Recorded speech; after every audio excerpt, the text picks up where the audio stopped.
Hello नमस्कार दोस्तों। किरण publication की सामान्य अध्ययन की एसएससी की जो बुक आई है उसमें आपका स्वागत है। इस वीडियो में हम लोग दोस्तों एसएससी द्वारा आयोजित जितने भी एग्ज़ाम्स हुए हैं उनके ऑब्जेक्टिव टाइप्स के जितने भी सवाल हैं उसको दोस्तों हम लोग अध्ययन करेंगे। यह आपको 1997 से अब तक के जितने भी सवाल पूछे गए हैं उन सब को इसमें कवर किया गया है। साथ ही दोस्तों इसमें आपका 14,000 प्लस जीके के जो सवाल है वह ऑब्जेक्टिव टाइप से दिए गए हैं। साथ ही दोस्तों ये आपको एसएससी द्वारा आयोजित जितने परीक्षाएं हैं CPO, SSC CGL tier 1, DPSI constable 10+2 CHSL stenographer group C एवं ग्रुप डी, मैट्रिक स्तर एमटीएस के एवं अन्य जितने भी एग्ज़ाम हैं उन सब का इसमें संग्रह है जो आपको आगे जितने भी एसएससी के द्वारा आयोजित एग्ज़ाम होने वाले हैं तथा दरोगा और बीपीएससी की जो परीक्षाएं होनी है उस सब में आपको मदद साबित होगा। दोस्तों अगर चैनल पे नए हैं तो चैनल को लाइक एंड सब्सक्राइब कर लें ताकि दोस्तों इसका अपडेट आपको मिलता रहे। चलिए दोस्तों शुरुआत करते हैं प्राचीन भारत के इतिहास से। दोस्तों इस वीडियो में हम लोग इतिहास, भूगोल एवं अन्य सब्जेक्ट की 50-50 क्वेश्चनों की सीरीज को हम लोग देखेंगे जो दोस्तों आपको एग्ज़ाम में मदद साबित होगा। चलिए दोस्तों शुरुआत करते हैं टाइप 1 से। पहला सवाल इसमें कह रहा है दोस्तों पुरालेख विद्या का अभिप्राय है। दोस्तों इसमें आपके ऑप्शन में टिक लगे हुए हैं पर दोस्तों आपको याद करना है। पहला सवाल इसमें कह रहा है दोस्तों पुरालेख विद्या का अभिप्राय है। दोस्तों तो इसका अभिप्राय आपको शिलालेखों का अध्ययन से है। अगला सवाल देखते हैं। अगला सवाल कह रहा है कि सिंधु घाटी सभ्यता की मुख्य विशेषता थी। दोस्तों तो इसकी मुख्य विशेषता आपको व्यवस्थित शहरी जीवन है। अगला सवाल देखते हैं 3 नंबर सवाल कर रहा है कि देवी माता की पूजा संबंधित थी। दोस्तों तो यह आपको सिंधु घाटी सभ्यता के साथ संबंधित थी जो कि ऑप्शन 3 में दिया गया है। अगला सवाल देखते हैं। अगला सवाल कर रहा है कि मोहनजोदड़ो में सबसे बड़ा भवन कौन सा है। दोस्तों तो मोहनजोदड़ो में जो धान्यागार था या अनागार था वो दोस्तों सबसे बड़ा भवन था। अगला सवाल देखते हैं। अगला सवाल कर रहा है कि निम्नलिखित विद्वानों में से हड़प्पा सभ्यता का सर्वप्रथम खोजकर्ता कौन था। दोस्तों तो दयाराम साहनी इसके प्रथम खोजकर्ता थे। आते हैं अगले सवाल पे। अगला सवाल है आपका अगला सवाल कह रहा है कि किस स्थान पर हड़प्पन समय के रथ की एक प्रतिमा प्राप्त हुई थी। दोस्तों तो यह दैमाबाद में प्राप्त हुई थी जो कि आपको ऑप्शन 3 में दिया गया है। अगला सवाल कह रहा है कि किस जिले में मोहनजोदड़ो स्थित है। दोस्तों तो यह आपको लरकन्ना जिले में स्थित है जो कि आपको ऑप्शन 1 में दिया गया है। अगला सवाल है भारतीय शासन के प्रतीक ये शब्द सत्यमेव जयते निम्नलिखित में से किस ग्रंथ से लिए गए हैं। दोस्तों तो यह उपनिषद से लिए गए हैं जो आपको मुंडक उपनिषद में मिलता है। अगला सवाल कह रहा है कि भारत में वर्ण व्यवस्था किस लिए बनाई गई थी। दोस्तों तो यह आपको व्यावसायिक श्रम विभाजन के लिए बनाई गई थी। आते हैं अगले सवाल पे। अगले सवाल कह रहा है कि भारतीय संगीत का उद्गम किसमें खोजा जा सकता है। दोस्तों तो यह आपको सामवेद की संहिता में खोजा जा सकता है। आते हैं अगले सवाल पे। अगले सवाल कह रहा है कि आरंभिक वैदिक काल में वर्ण व्यवस्था आधारित थी। दोस्तों तो आरंभिक वैदिक काल में वर्ण व्यवस्था आपको व्यवसाय पर आधारित थी जो कि ऑप्शन 3 में दिया गया है। आते हैं अगले सवाल निम्नलिखित में से ऋग्वेद काल के दौरान किसकी जानकारी नहीं थी। दोस्तों तो ऋग्वेद काल के दौरान हमको दोस्तों वर्ण व्यवस्था यानी कि जाति की जानकारी नहीं थी जो कि ऑप्शन आपको 3 में दिया गया है। आते हैं अगले सवाल पर। अगले सवाल कह रहा है कि निम्नलिखित में से कौन सा अन्न मनुष्य द्वारा सबसे पहले प्रयोग होने वालों में से था। दोस्तों तो जौ जिसका प्रयोग मनुष्य द्वारा सबसे पहले होने वाले अनाजों में से था। आते हैं अगले सवाल पे। अगले सवाल कह रहा है यज्ञ सूत्र निम्न में से किस वेद में है। दोस्तों तो यह आपको यजुर्वेद में है जो कि आपको ऑप्शन आपको 3 में दिया गया है। आते हैं अगले सवाल पे। अगले सवाल कह रहा है कि जुरासिक काल का माना गया पूरी तरह तैयार वृक्षीय फॉसिल कहाँ पाया गया है। दोस्तों तो यह आपको छत्तीसगढ़ में पाया गया है जो कि आपको ऑप्शन 2 में दिया गया है। अगला सवाल है सिंधु घाटी सभ्यता की लिपि कौन सी है। दोस्तों तो इसकी लिपि अज्ञात है जिसकी अभी तक पढ़ी नहीं जा सकी है। आते हैं अगले सवाल पे। अगले सवाल कह रहा है कि निम्नलिखित में से कौन सी जनजातीय सभा सामान्य रूप से जनजातीय सरदार के चुनाव में शामिल होती थी। दोस्तों तो यह समिति थी जो क्या करती थी, शामिल होती थी। आते हैं अगले सवाल पे। उपनिषद शब्द का शाब्दिक रूप से यह अर्थ होता है दोस्तों, तो उपनिषद का शाब्दिक रूप से पास बैठना अर्थ होता है, जो कि आपको ऑप्शन 3 में दिया गया है। अगला सवाल देखते हैं। अगला सवाल है कि आर्यन जनजातियों की प्राचीनतम बस्ती कहाँ है दोस्तों, तो यह सप्त सिंधु में है, जो कि आपको ऑप्शन 3 में दिया गया है। अगला सवाल देखते हैं। अगला सवाल कह रहा है कि सिंधु अर्थव्यवस्था की ताकत थी दोस्तों, तो इसकी ताकत आपको कृषि थी, जो कि आपको ऑप्शन 1 में दिया गया है।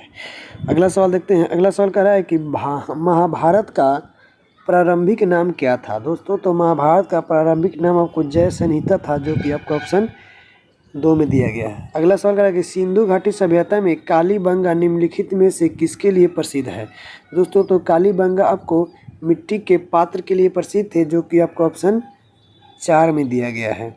अगला सवाल देखते हैं। अगला सवाल कह रहा है कि जिस मनीषी यानी पंडित ने दक्षिण भारत का आर्यीकरण किया वे थे दोस्तों, वह अगस्त ऋषि थे, जो कि ऑप्शन आपको 3 में दिया गया है। अगला सवाल देखते हैं। अगला सवाल कह रहा है कि प्राचीनतम भारतीय सभ्यता का नाम बताएं दोस्तों, तो प्राचीनतम भारतीय सभ्यता आपको सिंधु घाटी सभ्यता है, जो कि आपको ऑप्शन 1 में दिया गया है। अगला सवाल देखते हैं। अगला सवाल कह रहा है कि सिंधु घाटी का कौन सा एक स्थल पाकिस्तान में है दोस्तों, तो हड़प्पा जो स्थल है वो आपका कहाँ है, पाकिस्तान में है दोस्तों। अगला सवाल देखते हैं। अगला सवाल कह रहा है कि विषम शब्द ज्ञात कीजिए दोस्तों, तो सामवेद, यजुर्वेद और ऋग्वेद आपको ये सारे वेद है, जबकि विष्णु पुराण आपको क्या है, पुराण है। आते हैं अगले सवाल पे। अगले सवाल कह रहा है कि सिंधु घाटी की सभ्यता के लोग किसकी पूजा करते थे दोस्तों, तो वो पशुपति की पूजा करते थे, जो कि आपको ऑप्शन 2 में दिया गया है। अगला सवाल है कि उपनिषद क्या है दोस्तों, तो उपनिषद आपको हिंदू दर्शन का स्रोत है, जो कि आपको ऑप्शन 3 में दिया गया है।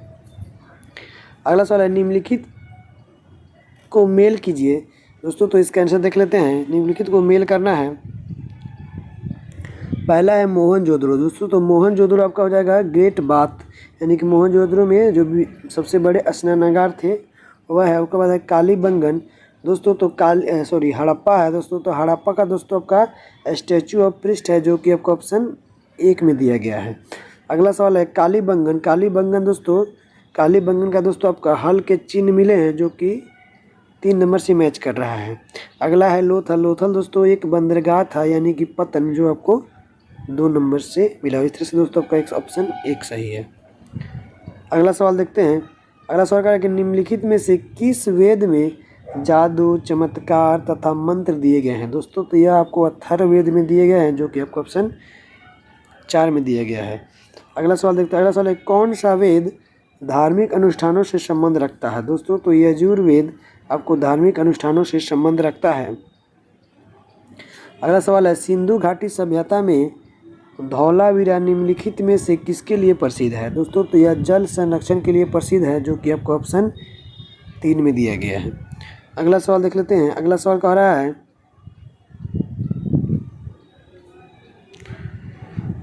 रहा है आपका गौतम बुद्ध ने महापरिनिर्वाण कहाँ लिए थे दोस्तों, तो वो लिए थे आपका कुशीनगर में, जो कि आपको ऑप्शन 2 में दिया गया है। अगला सवाल है ऋग्वेद में सबसे प्रमुख देवता कौन है दोस्तों, तो ऋग्वेद के सबसे प्रमुख देवता आपको इंद्र हैं। आते हैं अगले सवाल। पहले सवाल कह रहा है कि वैदिक काल में 8 प्रकार के विवाह प्रचलित थे, इनमें कौन प्रेम विवाह था दोस्तों, तो इसमें प्रेम विवाह जो था आपको गंधर्व विवाह था, जो कि आपको ऑप्शन 2 में दिया गया है। अगला सवाल देखते हैं। अगला सवाल कह रहा है मोहनजोदड़ो और हड़प्पा के अवशेष संकेत देते हैं कि ये शानदार और योजनागत अच्छी तरह से बनाई गई खाली स्थान थी दोस्तों, तो ये आपको व्यापारिक नगरें थी, जो कि आपको ऑप्शन 3 में दिया गया है। अगला सवाल देखते हैं। अगला सवाल कह रहा है कि निम्नलिखित में से कौन सा वेद या विद्यार्थी का भाग नहीं है दोस्तों, वैत्रयी का भाग नहीं है दोस्तों, तो अथर्ववेद इसके भाग नहीं है, जबकि ऋग्वेद, यजुर्वेद और सामवेद दोस्तों इसके भाग हैं। आते हैं अगले सवाल पे। अगले सवाल कह रहा है कि किस नदी के निकट ऋग्वेद सभ्यताएं सबसे अधिक स्थित थी। दोस्तों तो सरस्वती नदी के किनारे ऋग्वेद की जो सभ्यताएं थी दोस्तों वह अत्यधिक निकट स्थित थी।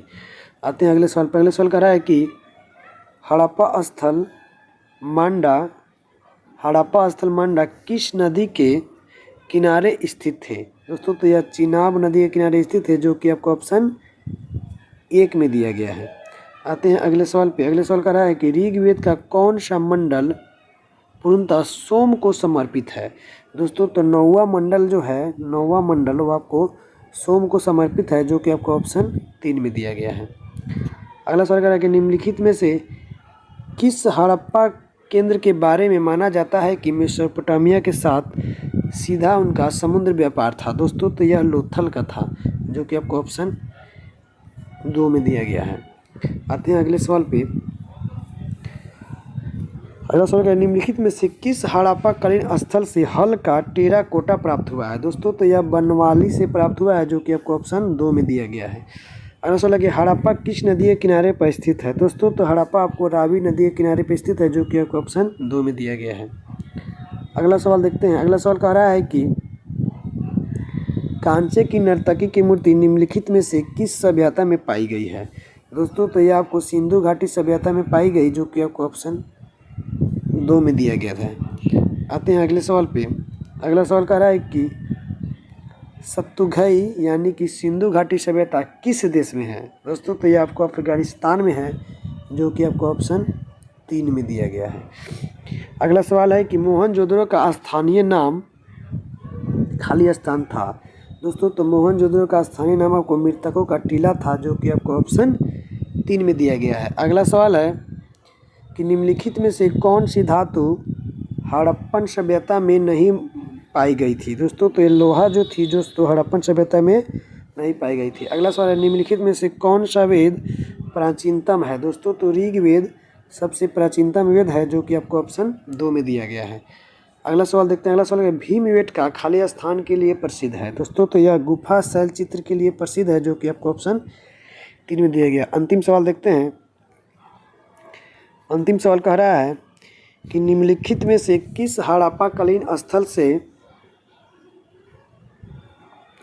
एक युग्म सावधान मिला है। दोस्तों तो यह मिला है आपको लोथल से, जो कि आपको ऑप्शन 4 नंबर में दिए गए हैं। इस तरह से दोस्तों यह वीडियो ख़त्म हुआ। धन्यवाद दोस्तों।